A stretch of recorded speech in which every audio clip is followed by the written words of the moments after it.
Alright, so I just wanted to provide a little bit of an update here on how I am currently planning things out.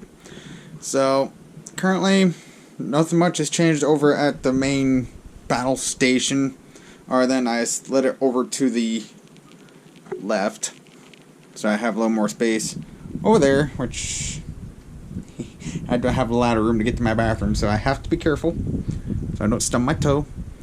So, some of my plans currently, which I am still figuring out the finer details. How I have things set up over here is how I want it. So this will continue into the new phase of the battle station build. And then over here I've got Skull Abyss Phase 1 and American Abyss.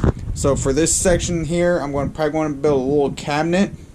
So I have some storage underneath, and then have a shelf to put Skull Abyss Phase 1 on, and then have American Abyss sitting on top, so I have easier access to all the optical drives and the I/O.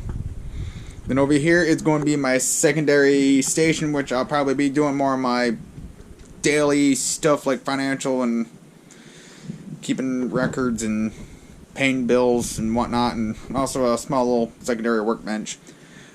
But so far, it's all I have planned at this time. Anyway, hope you guys have a great night.